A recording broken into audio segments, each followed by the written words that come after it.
My name is Asha Sampath and welcome to this new edition of Business Africa, your magazine dedicated to the continent's business and economic news. But first, today's top stories.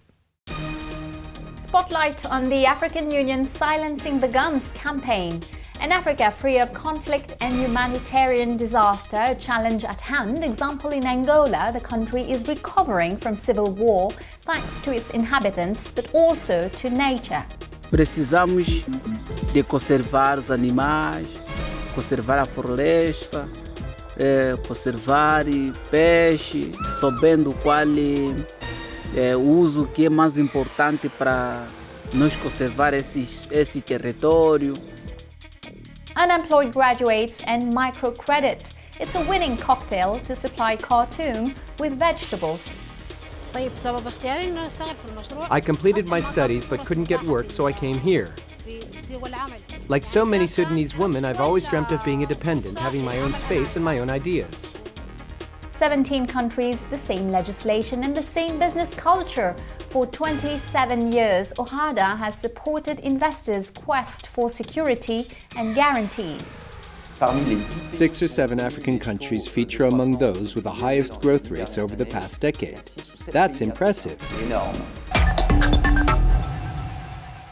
Now is the time for a new chapter for Angola. After the civil war, which left in its wake thousands of civilians crippled and dead, the country wants to embrace peace, but also benefit from the economic and social impact of conservation efforts.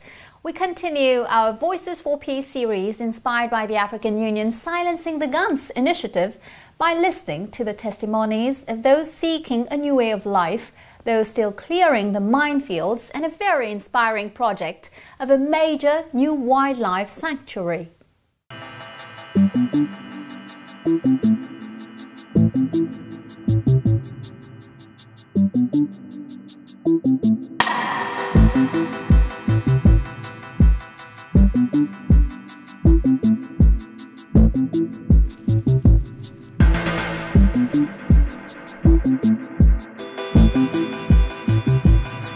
Eu fui raptada em 1998 no lugar do meu camisa e eu fiquei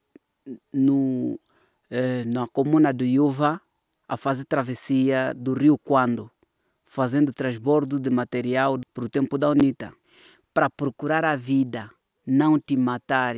Como não conseguia levar na cabeça, então me incluíram no grupo que faz transbordo da canoa.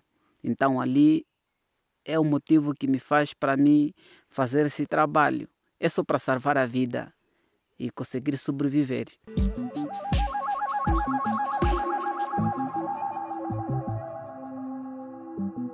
Angola is a beautiful country, but it's got a savage history. 500 years of colonial rule followed by war, either independent struggle from the Portuguese or also, the civil war itself, which to begin with was a huge conventional conflict between two big conventional forces, then falling off into a guerrilla type conflict, almost like a resistance type struggle. So that leaves a legacy. There's a lot of explosive items in the ground. The peace in Angola since 2002 has lasted. I am a South African and we fought the Angolan bush war against the Angolan government. With that as the backdrop, the landmines, the fact that the government didn't know who was living in that part of Angola exactly, whether they were dangerous or armed. And we found this incredibly peaceful community, the Chokwe and Luchazi, people that accepted us and guided us down their own rivers, down the Kwandu, the Quito, the Kwanafal. These incredible adventures we had with these people. Yes, the peace is held in Angola. Every year, people lose their lives to mines in Angola. So that is a definite threat. Na verdade, é um orgulho. Eu pessoalmente também me orgulho de ter sido parte desse contributo de minagem ou do acabamento ou do termo das minas em Angola. É um trabalho, na verdade, muito importante para qualquer país ou para qualquer sociedade, porque as minas, na verdade, impedem o desenvolvimento de um país. O trabalho não terminou em termos de desminagem.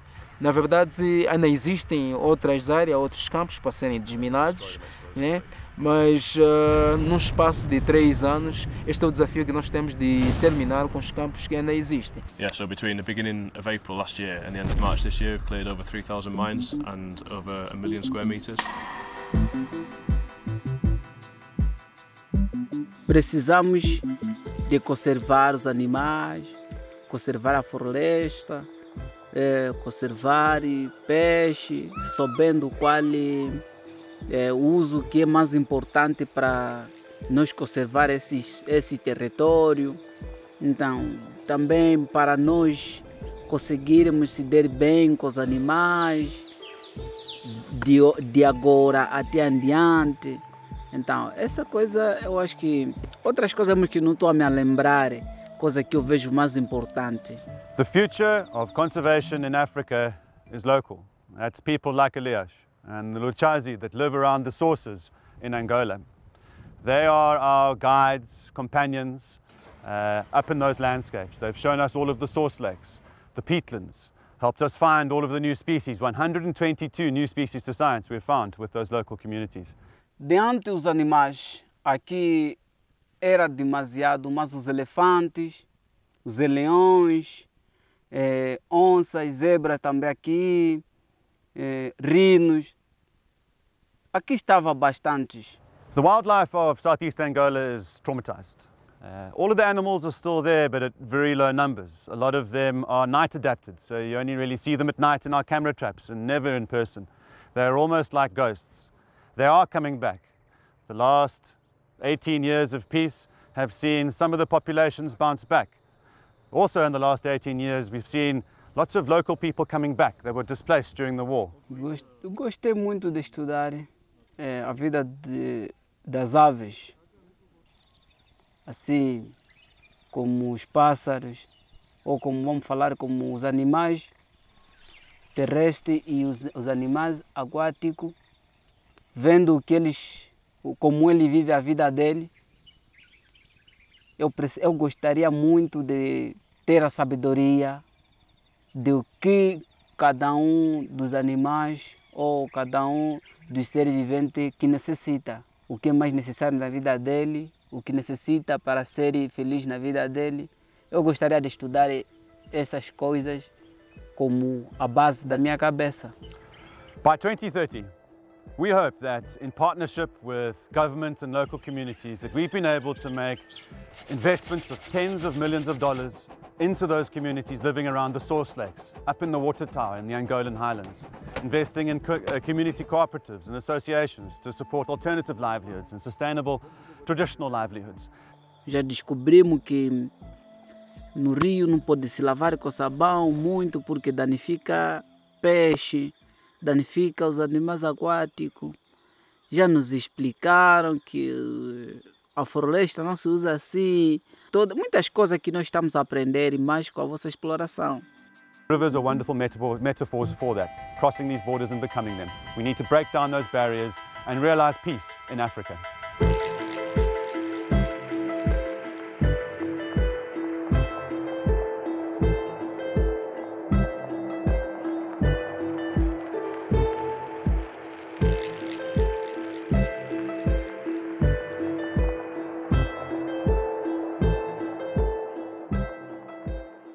And next week we'll find out how the hope of one person can inspire peace amid one of the continent's toughest conflicts, the Anglophone crisis in Cameroon.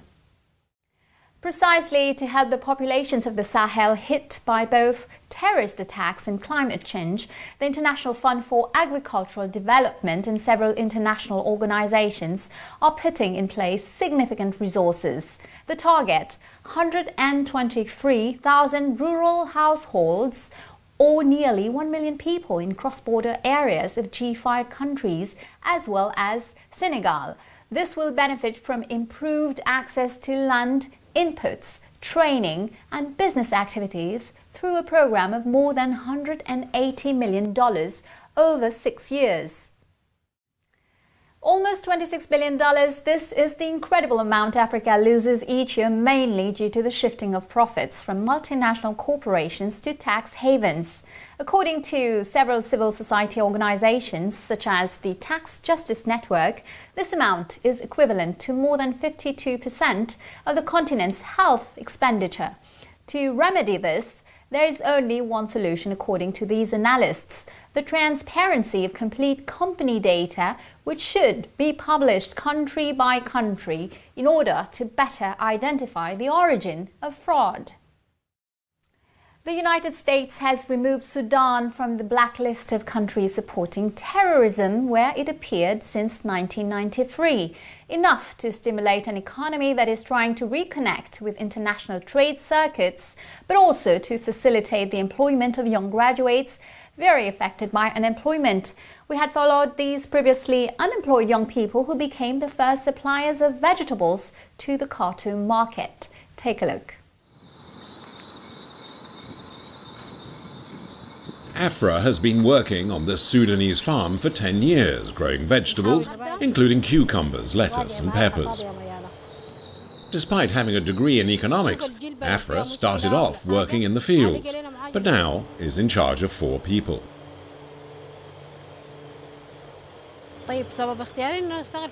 I completed my studies but couldn't get work, so I came here. Like so many Sudanese women, I've always dreamt of being independent, having my own space and my own ideas. But I wasn't alone because I had the support of my father and my family. I worked hard to get where I am, and I gave it all I had. I'm very proud to be where I am today. Graduate unemployment is a serious problem in today's Africa. Some see this as the direct result of college degrees being ill-adapted to market demand, and steps are being taken to redress the balance. Over the past decade, Sudan has helped finance work projects for graduates. In 2008, 300,000 of them were hired or received aid to set up small and medium-sized businesses, with backing from a multi-donor fund. This was the case with the Abu Halima Greenhouse project, that counts Afra among its numerous employees. They are three person chief supervisor. Now they assist. They are working with agricultural assistant, and we have also 12 supervisor. Each two greenhouse have one supervisor. Inside the greenhouse, we have 2 farmers. I'm looking into ways of reproducing the idea of the greenhouses. I would like to have the same thing for myself and my family. The Abu Halima Greenhouse project is one of the Islamic Development Bank's proudest achievements to date. It was a collaboration with the Bank of Khartoum and IRADA, a microfinance mechanism. Thanks to this system of funding, there are now 25 greenhouse projects that have become the leading suppliers of fresh vegetables to the Khartoum region, with an annual production of 1,200 tons. IRADA started in 2011 by the inauguration and signing ceremony of IDB in the 2011. The company, of course, had high ambitions, and it started with a great initiative and a great fund of 250 million. And that fund had also not just the banks in contributing to that fund, also the zakah being holding 25% of that fund. So it is now a compulsory for all banks to become to hold a portfolio of microfinance, which is 12% of that portfolio. The moringa is another successful example of Islamic finance in Sudan. This multi-purpose tree is highly in demand for its seeds, which are used to make an oil that is popular with the cosmetics industry. But the tree's leaves, bark and timber also have 101 other uses. The Green Ishraka company has based its business on the moringa. Situated 35 kilometers from Khartoum, the company has planted 30 hectares with the miraculous tree, which is good for business and also helps combat climate change. It can absorb 16 kilograms of carbon dioxide.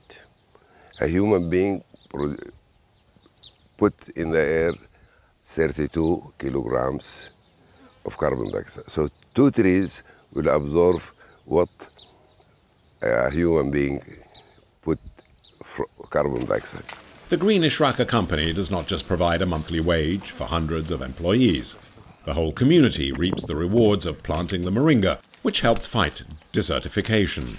In a country where the desert has crept 100 kilometers further south in just 50 years, and thanks to the moringa, young people are developing their entrepreneurial flair. With the money he's made on the plantations, Abdel Rahim wants to set up his own business. I would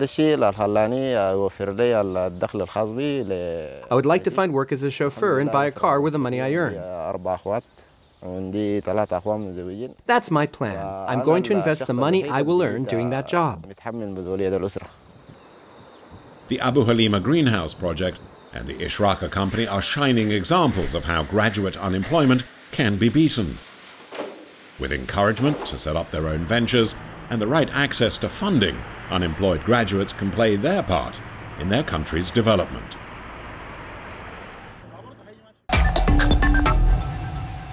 Welcome back to the second part of our show. More than 10 days have already passed since Africa opened a new chapter in its economic history with the entry into force of the AfCFTA, the African Continental Free Trade Area, operational since January 1st, targets the development of intra-African trade through the gradual liberalization of 90% of customs duties. Trudy Hazenberg, Executive Director of the Trade Law Center in South Africa, will tell us what will happen concretely from this year on the borders of African countries and what will be the impact on tax revenues. What we will most likely see is that consignments of some goods from exporters in one of the state parties will come to a border post where the customs officers will check the documentation. So that will be the customs declaration, the administrative documents, any standard certificates, if it is, for example, food products that are being exported.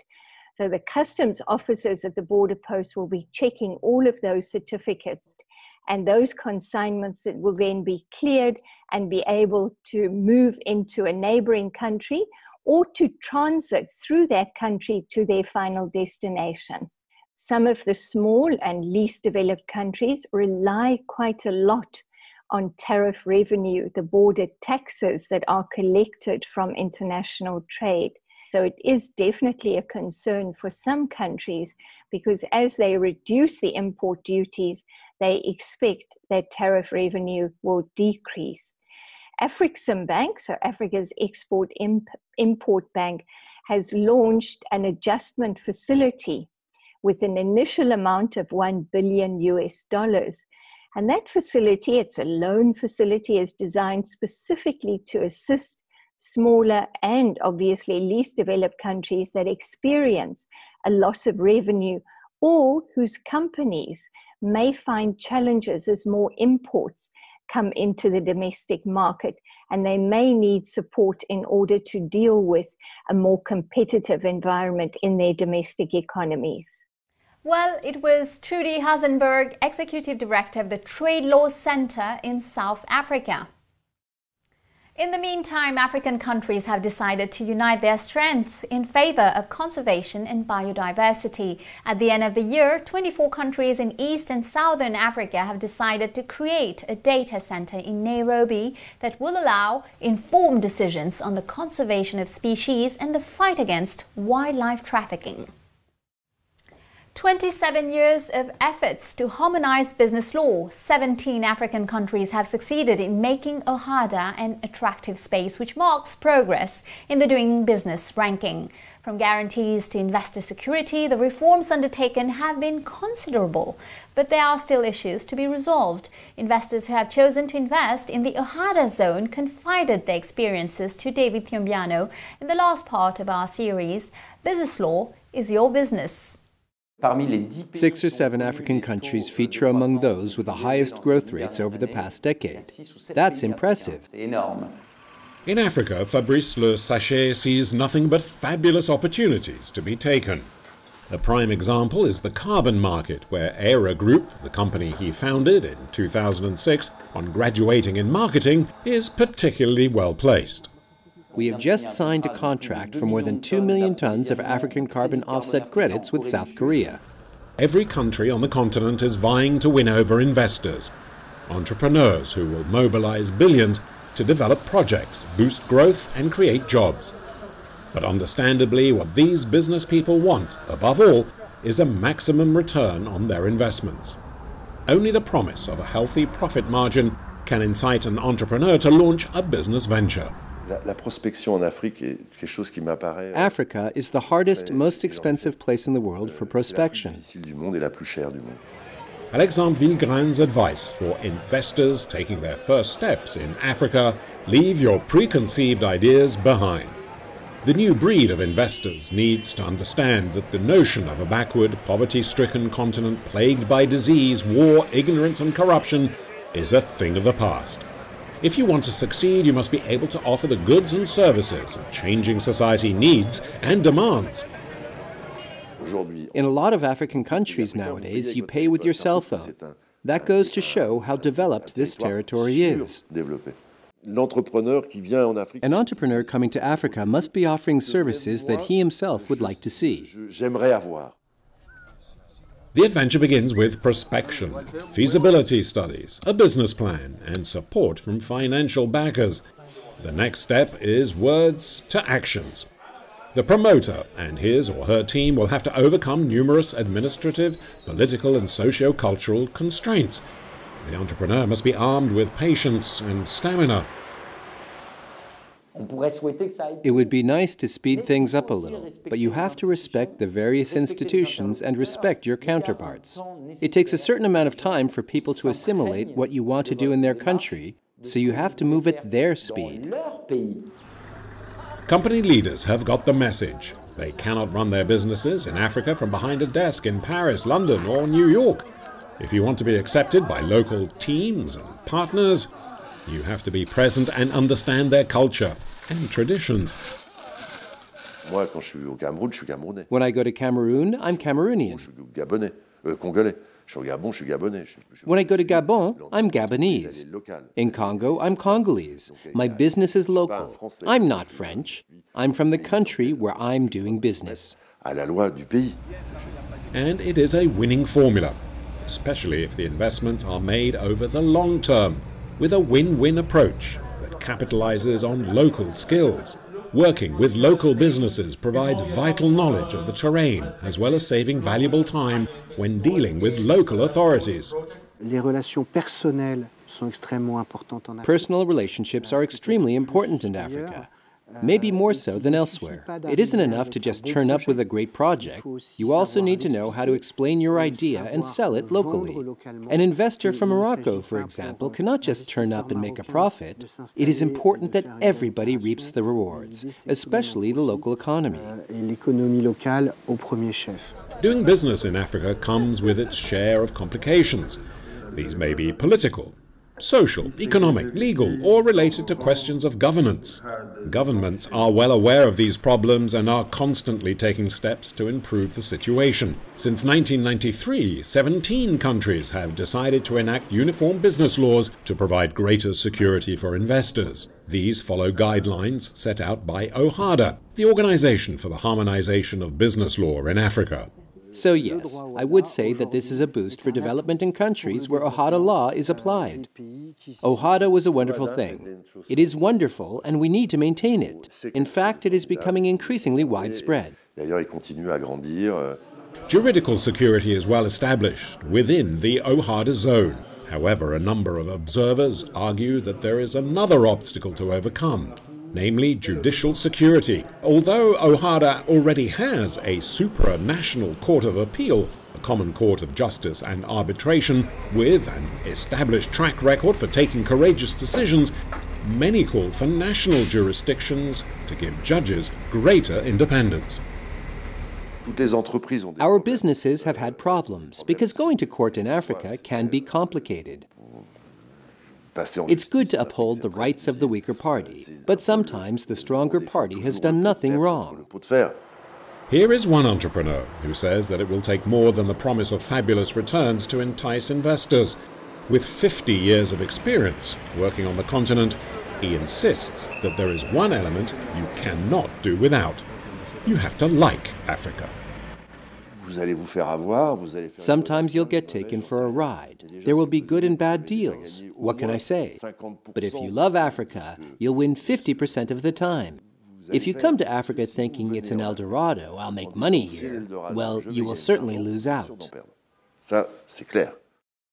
Well, that's it. Business Africa is over for today. I'll see you next week, same time, same channel with Initiative Africa. In the meantime, you can catch this program again on our website, africaonair.com, as well as on all our social media channels. And feel free to share, like, and comment by using the hashtag Business Africa TV show.